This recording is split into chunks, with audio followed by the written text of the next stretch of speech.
সুপ্রভাত বন্ধুরা, আরও একটা নতুন ব্লগে তোমাদের স্বাগত জানিয়ে আজকে দিনটা শুরু করছি। আজকে হচ্ছে বুধবার। সকালবেলা না একটা রুটি আমি দিয়েছিলাম পাখিদেরকে। তো সেই দেখো একটা রুটি নিয়ে কতজন মিলে ভাগ করে খাচ্ছে। কোনো কিন্তু লড়াই ঝগড়া কিছু করছে না। দূর থেকে একে অপরকে দেখছে, একটু করে নিচ্ছে, আবার চলে যাচ্ছে। একজন যখন খাচ্ছে তখন কিন্তু আরেকজন ডিস্টার্ব করছে না। আবার আরেকজনের খাওয়া শেষ হলে আরেকজন নিয়ে যাচ্ছে। দেখে এত ভালো লাগলো ডিসিপ্লিনটা, যে কেউ কাউকে কিন্তু এতটুকু ক্ষতি করলো না, অথচ কিন্তু সবার পেট ভরলো। তো সকালবেলার এই দৃশ্যটা দেখতে দেখতে আমার দিনটা শুরু হলো। এখন আমি চা নিয়ে বসে গেছি। এখানে কাকিমার জন্য চা আছে আর আমার জন্য। মা এখন চা খাবে না, স্নান করবে তারপরে। তো আমার পুজো স্নান সবই হয়ে গেছিলো, তাই জন্য আমি চাটা বানিয়ে বসলাম। আর এই পাউরুটিটা কালকে মা নিয়ে এসেছিলো, কাকিমাকে বললাম আমি একটু টেস্ট করার জন্য, যদিও এটা মিষ্টি পাউরুটি। কথা বলতে বলতে রান্না বসিয়ে দিয়েছি। আজ করব শর্টকাটে রান্না, কারণ আজকে আমরা যাব বাজারে। কালকে আমাদের বাড়ির পুজোর জিনিসপত্র কেনাকাটা করতে। তো দেখতেই পাচ্ছ কুমড়ো ভাজার জন্য কেটেছি, আর এখানে ডালের মধ্যে সমস্ত রকম সবজি দিয়ে দিয়েছি, আর ভাত আর ডালের মধ্যে আলুও দিয়ে দিয়েছি। দিয়ে আলু সেদ্ধ, ডালমা, আর হবে কুমড়ো ভাজা, আর লাউ অল্প আছে। আর রিকের জন্য একটা যদি পারি এসে ডিম সেদ্ধ করব, নাহলে চিপস আছে, ও ডাল আর চিপস দিয়ে খেয়ে নেবে। তো এই করতে করতেই আমি ভাবলাম একবার এটা বসিয়ে দিয়ে ব্রেকফাস্টটাও করে নিই। তো এই যে ব্রেকফাস্টটা নিয়ে চলে এসেছি। আমি কিন্তু আবার এই মিষ্টি পাউরুটিটার মধ্যে একটু জ্যাম লাগিয়ে নিয়েছিলাম, খেতে কিন্তু বেশি ভালো লাগছিল আরও। তো আমি কিন্তু ওই একটা পাউরুটি খেলাম, আর মায়ের জন্য রাখলাম, আর রিকের জন্য রাখা থাকলো। রিককেও আজকে এই পাউরুটিই দিয়েছি। জানি না ও খাবে কি খাবে না। তো দেখো, ও স্কুল থেকে আসার পরে ওকে রেডি করে নিলাম বাজারে যাব বলে।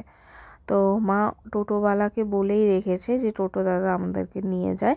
12:30 ওনাকে টাইম দেওয়া ছিল, উনি ঠিক ডট 12:30তেই এসেছেন। তো এখানে আমি আর রিক নিচে নামছি, আর মা এখানে আসবে তালা দিয়ে, তারপরে নিচে আসবে। তো আমরা টোটোর জন্য ওয়েট করিনি, দাদা এসে বলার সাথে সাথেই আমরা নেমে গেছি।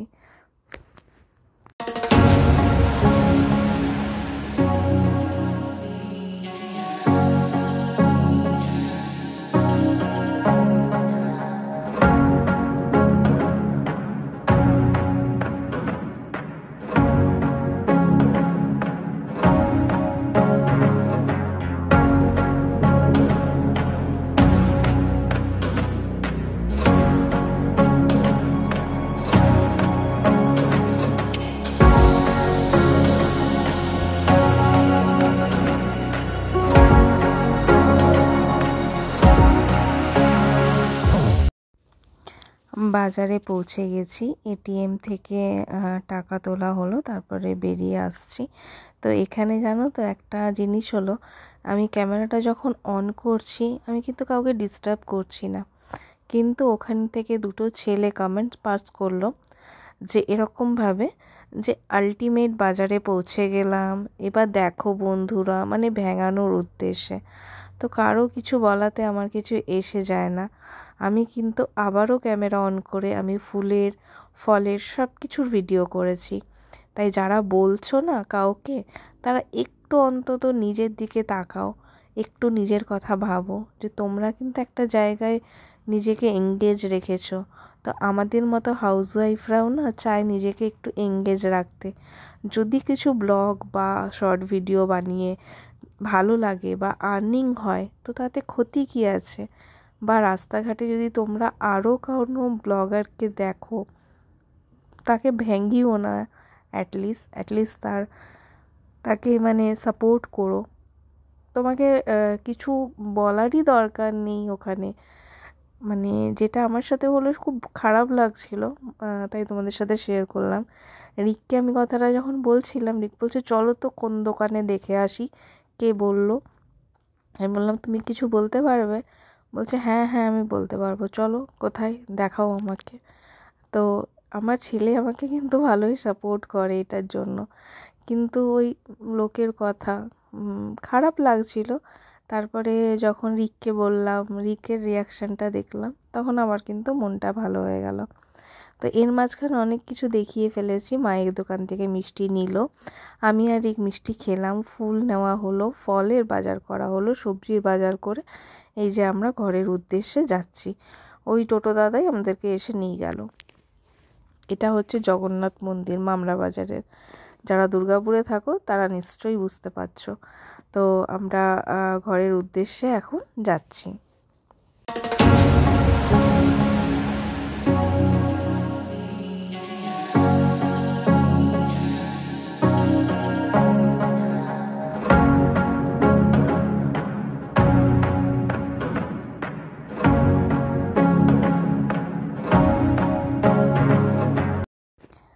মাসি এসেছিল সন্ধ্যাবেলাতে।